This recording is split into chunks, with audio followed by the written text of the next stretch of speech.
Assalamualaikum warahmatullahi wabarakatuh. Bismillahirrahmanirrahim. Alhamdulillahirabbil alamin. Innal hamdalillah wa nasta'inuhu wa nastaghfiruh wa na'udzu billahi min syururi anfusina wa min sayyiati a'malina. May yahdihillahu fala mudhillalah wa may yudlil fala hadiyalah. Asyhadu an la ilaha illallah wahdahu la syarikalah. Lahul mulku wa lahul hamdu yuhyi wa yumiitu wa huwa ala kulli syai'in qadir. Allahumma shalli wa sallim wa barik alal mursalin wal anbiya wal malaikati wal mu'min. Saudara-saudaraku yang dirahmati Allah, mari kita kembali lanjutkan topik bahasan kita tentang memahami Al-Qur'an.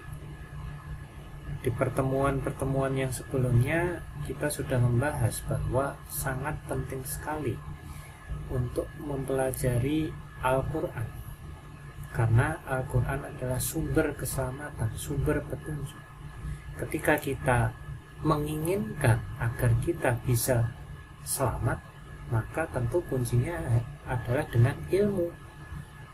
Sebagaimana firman dari penjelasan Rasulullah, yaitu man arodat dunya fa'alaihi bil ilmi wa man arodal akhirah fa'alaihi bil ilmi wa man arodal ma fa'alaihi bil ilmi.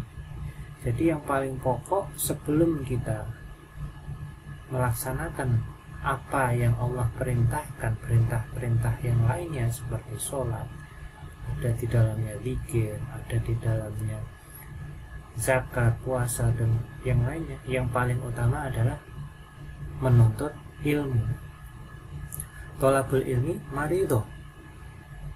Menuntut ilmu adalah wajib bagi muslim dan muslimah, kulli muslimin dan muslimah. Nah, di keterangan yang lain, thalabul ilmi minal lahwi ilal lahab, dari ayunan sampai liang lahat. Jadi kita wajib untuk selalu menuntut ilmu, tidak ada libur dari kita lahir, dari ayunan sampai kita nanti meninggal. Nah, ilmu apa? Yaitu ilmu Al-Quran, karena Al-Quran adalah sumber, baik itu ilmu dunia maupun ilmu akhirat yang kebenarannya pasti, nyata. Maka kita harus uraikan, kita renungkan satu ayat, mungkin katakanlah sampai 1 tahun, 2 tahun. Nah, itu yang dilakukan oleh orang-orang barat. Misalkan contohnya meneliti tentang puasa. Apa sih kok bisa puasa sangat baik untuk tubuh? Ternyata ada proses autofagi. Nah, tetapi pada dasarnya apa sih yang mendasari? Di situ ada latihan mental, keteguhan, keyakinan bahwa Allah mengawasi kita walaupun kita tidak ada orang yang melihat kita. Keyakinan kita merasa berada di dalam pengawasan Allah, dan itu tidak bisa kalau kita tidak melatih. Maka berpuasa itu sangat penting. Bagaimana puasa yang dimaksud oleh Rasul? Apakah kita cukup 1 tahun 1 bulan hanya di bulan Ramadan? Pada dasarnya kita melatih kontrol diri, melatih hawa nafsu terus menerus setiap detik. Maka Rasulullah di dalam kehidupannya, di dalam perilaku makannya, beliau hanya makan ketika sedang dalam keadaan lapar dan berhenti makan sebelum kenyang. Maka itu adalah bentuk dari puasa, mengontrol hawa nafsu, tidak sampai perutnya kekenyangan. Ternyata ketika diteliti, perilaku tersebut sangat bagus gitu, karena akan mengaktifkan sistem tubuh, yaitu ketosis, mengaktifkan autofagi ketika kita memberikan jeda yang lama terhadap tubuh kita. Kalau sekarang trennya water fasting ataukah intermittent fasting. Nah, sebenarnya itu sudah diterapkan oleh ulama-ulama zaman dahulu, sehingga mereka memiliki hafalan yang sangat luar biasa. Karena ketika kita kebanyakan makan, banyak tidur, banyak lalai mengingat Allah, banyak maksiat, maka hati kita menjadi keras. Ketika hati keras, maka kita akan sulit di dalam menerima ilmu, menerima petunjuk, bergelimang dosa seperti itu. Nah, maka ketika kita sulit menerima ilmu, maka kita akan sangat sulit memahami Al-Quran. Karena yang memahami Al-Quran kita membutuhkan hati, sebagaimana di Quran surat 7 ayat 179 kemarin ya, di pertemuan kedua. Nah, kita coba sekarang kembali untuk melanjutkan diskusi. Di Quran surat 3 ayat 164 Allah berfirman, sungguh Allah telah memberi karunia kepada orang-orang yang beriman, orang-orang yang sungguh-sungguh mengharapkan agar dia dipertemukan seorang pembimbing yang bisa menerangkan Al-Quran, sebagaimana ketika Rasulullah Muhammad masih hidup, dipertemukan ulama yang mewarisi ilmu para Rasul. Maka itu adalah sebuah nikmat yang sangat besar. Kita mohon pada Allah untuk dipertemukan. Cirinya sebagaimana?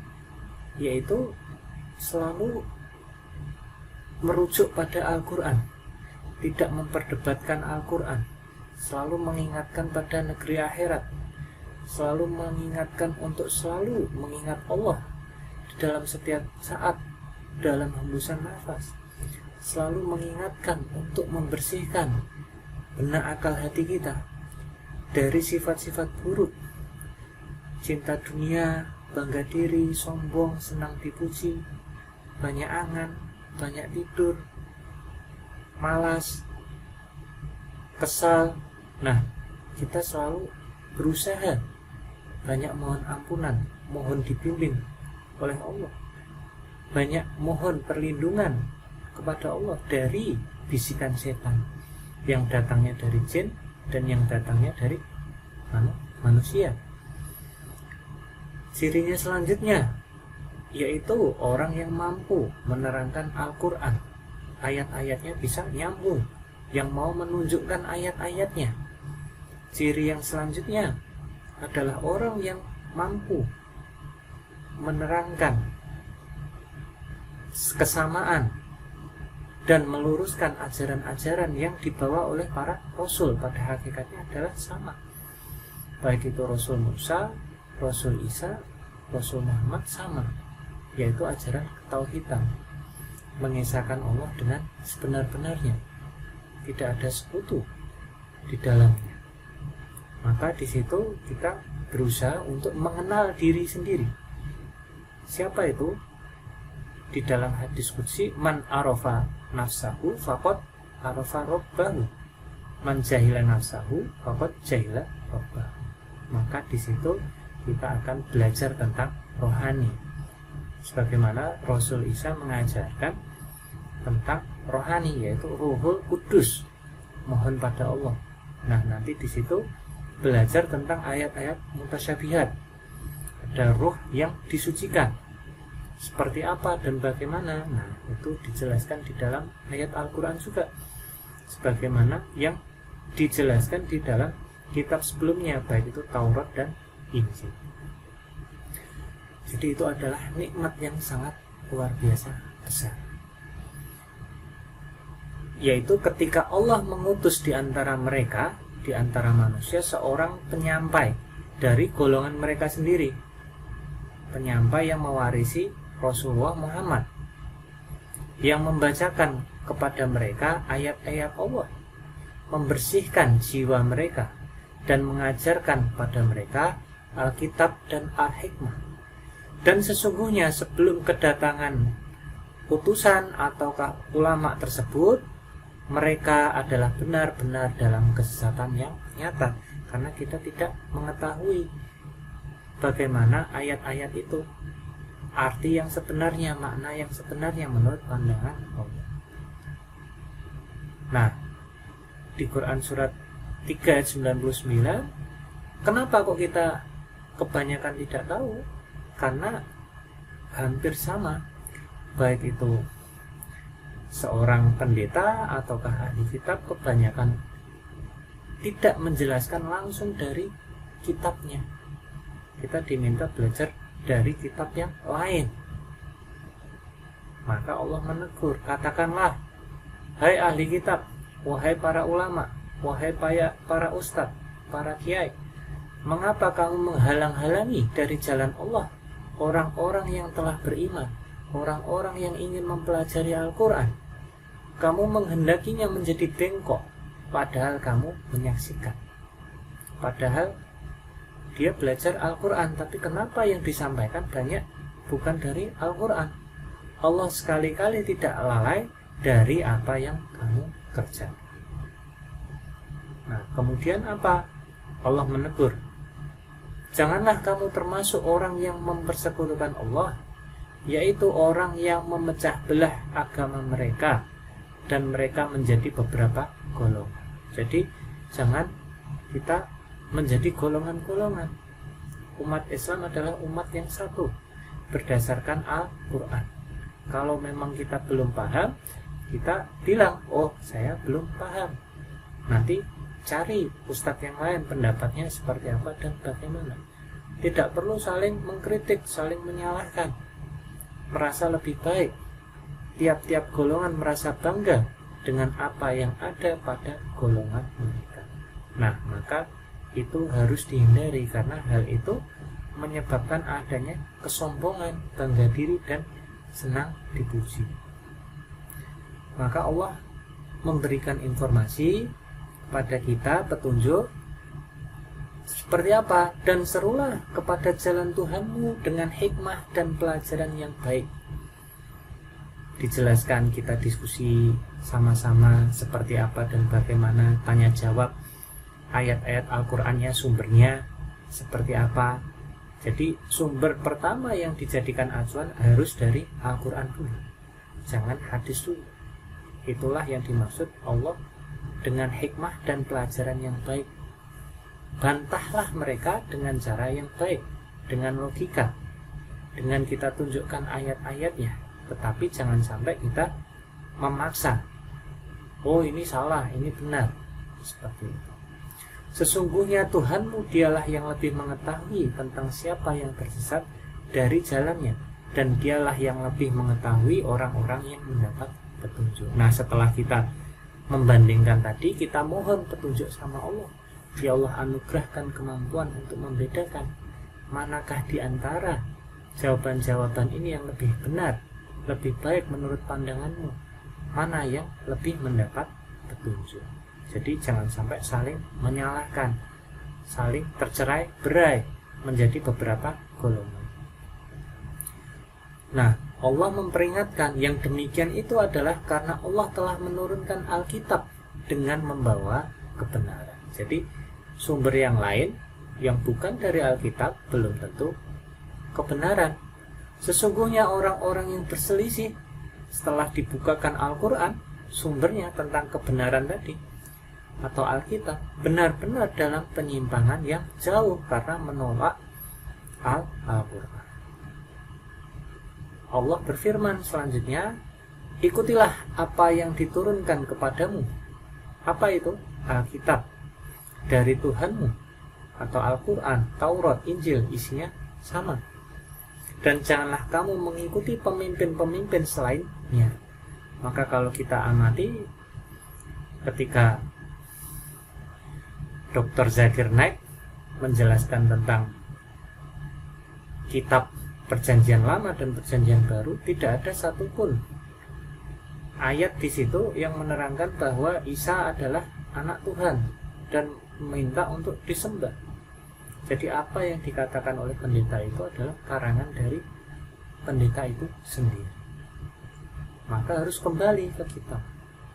Bahkan di situ ada juga larangan berjudi, homer, makan babi dan sebagainya, sama dengan apa yang ada di dalam Al-Quran. Jadi Jadi pasti adalah sama tentang petunjuk dari Tuhan. Amat sedikitlah kamu mengambil pelajaran daripadanya. Karena apa? Kita banyak mengambil pelajaran dari kitab yang lain, bukan dari Al-Quran. Di Quran surat 7 ayat 3. Kemudian dilanjutkan, wahai ahli kitab, mengapa kamu mencampur adukkan yang hak dengan yang batil? Biasanya dia memakai ayat Al-Quran, dibaca setengah, kemudian dicampur dengan hadis yang lain, tidak utuh dari banyak Al-Quran ayat-ayatnya, dan menyembunyikan kebenaran padahal kamu mengetahui. Jadi di sini Allah mengingatkan kepada para ahli kitab atau ulama. Allah mengingatkan lagi dan meneguhkan kita untuk yakin bahwa kebenaran itu adalah dari Tuhanmu, yaitu Alkitab atau petunjuk. Sebab itu jangan sekali-kali kamu termasuk orang-orang yang ragu. Di Quran surat 2 ayat 147. Kitab dalam kurung Al-Quran ini tidak ada keraguan padanya, petunjuk bagi mereka yang bertakwa. Jadi sekali lagi kita berusaha mohon pada Allah agar dipertemukan dengan orang yang memahami Al-Quran, kemudian kita belajar Al-Quran, mohon agar bisa memahami Al-Quran dan mampu untuk melaksanakan apa yang Allah perintahkan di dalam Al-Quran. Semoga Allah menggolongkan kita termasuk hamba-hambanya yang diberi petunjuk, yang diselamatkan saat di akhir hayat kita, husnul khotimah. Mohon maaf sebelumnya apabila ada salah kata. Wabillahi taufiq wal hidayah. Assalamualaikum warahmatullahi wabarakatuh.